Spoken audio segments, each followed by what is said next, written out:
बात उस समय की है जब एक विधवा औरत खाना पकाने के लिए जंगल में लकड़ियां इकट्ठा कर रही थी। तभी उसने एक सूखी लकड़ी उठाई जिसके अंदर एक सांप का बच्चा छिपा बैठा था। इस बात से बेखबर औरत लकड़ियों के साथ सांप को भी अपने घर ले गई। घर जाकर उसने जैसे ही लकड़ियों को जमीन पर रखा तभी वो सांप बाहर निकल आया। औरत के पास एक पालतू बंदर भी था जो उसके साथ खेलने लगा। औरत ने सांप को देखा लेकिन उसे मारा नहीं क्योंकि उसके कोई बच्चे नहीं थे। शादी के कुछ दिन बाद ही उसके पति की मृत्यु हो गई और किसी तरह वह इस छोटी सी झोपड़ी में जिंदगी काट रही थी। फिर उसने सांप को पालने का फैसला किया। औरत उसे अपने बच्चे की तरह प्यार करती और भूख लगने पर गाय का दूध पिलाती। फिर ऐसे ही कुछ साल बीत गए और वो सांप अब बड़ा हो गया। फिर एक दिन वो सांप एक लड़के का रूप धारण कर लेता है। ये देख औरत समझ जाती है कि वो कोई साधारण सांप नहीं बल्कि एक इच्छाधारी नाग है। फिर एक दिन सांप ने औरत से कहा, आप मेरी शादी का प्रस्ताव राजा के समक्ष लेकर जाइए। ये सुन औरत बोली, बेटा ये तो असंभव है, राजा मेरी बात बिल्कुल नहीं सुनेगा। इस पर सांप ने कहा, माँ एक बार पूछने में क्या जाता है, मैं जानना चाहता हूँ कि राजा अपनी पुत्री की शादी मुझसे कराएंगे या नहीं।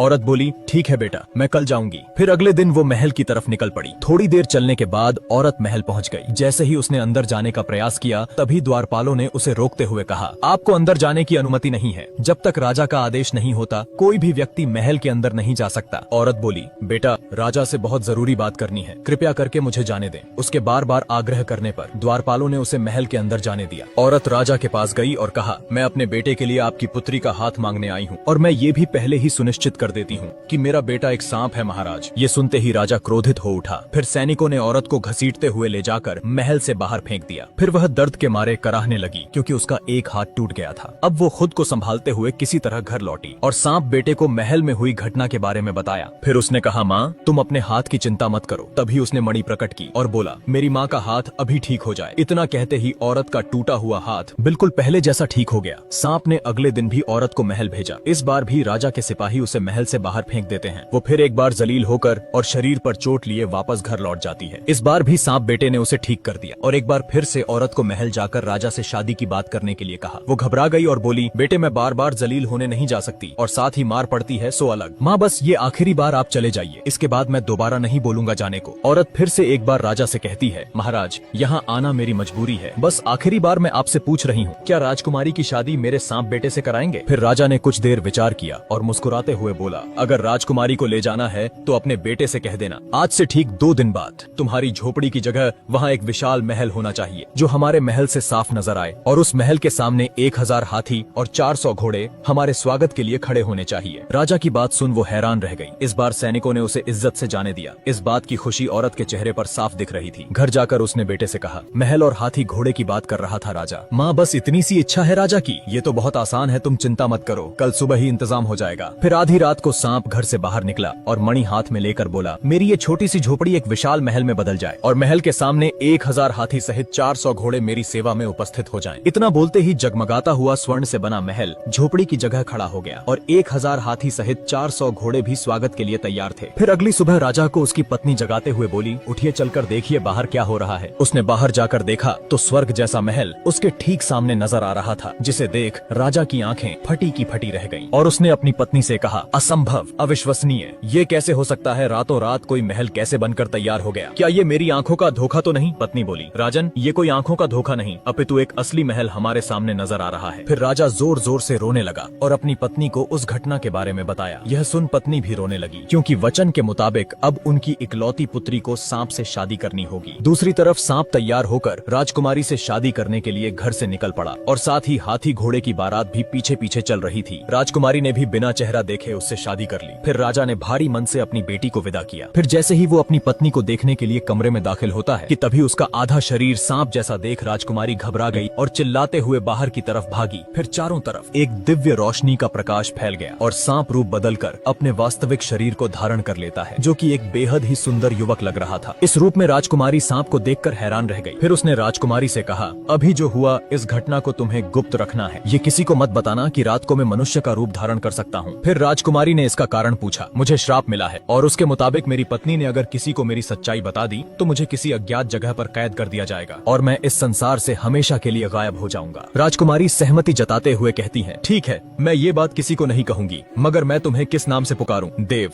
देव नाम है मेरा, तुम मुझे इसी नाम से बुलाना। इधर राजा को अपनी बेटी की चिंता हो रही थी तो उसने एक सैनिक से कहा, जाओ और बिना किसी की नजर में आए मेरी बेटी का पता लगाओ, वो ठीक है या नहीं, कहीं उस सांप ने मेरी फूलों सी नाजुक बेटी को कोई नुकसान तो नहीं पहुंचाया। फिर अगले दिन सैनिक सांप के महल में चुपचाप घुस जाता है और जब उसने छुपकर देखा तो राजकुमारी उसे ठीक हालत में नजर आई। फिर वो महल जाकर राजा और रानी से कहता है, राजन आप चिंता न करें, राजकुमारी वहाँ बिल्कुल ठीक है। राजा को तनिक भी उम्मीद नहीं थी कि ये सुनने को मिलेगा और वो अभी भी संतुष्ट नहीं था। अब 2 दिन बाद राजा ने एक पत्र लिखा जिसमें वो अपने सांप दामाद और बेटी को भोज के लिए आमंत्रित करता है। जब राजकुमारी अपने पति के साथ मायके आती है तब माँ ने इशारों में कहा, मेरी बच्ची हमने बहुत गलत किया है तुम्हारे साथ, तुम्हें कितना दुख झेलना पड़ रहा है हमारी वजह से। माँ ये आप क्या कह रही हैं? मैं अपने पति के साथ बहुत खुश हूँ, बल्कि ये तो मेरा सौभाग्य है कि मुझे ऐसा जीवन साथी मिला। अब 1 महीना बीत गया और नगर में एक व्यापारी के घर शादी थी। उसने राजा और राजकुमारी को समारोह में आमंत्रित किया तो सांप ने कहा, मेरी प्यारी पत्नी तुम पहले जाओ, मैं सूरज ढलते ही इंसानी रूप में वहाँ आ जाऊंगा, मैं तुम्हें फिर से याद दिला दूं।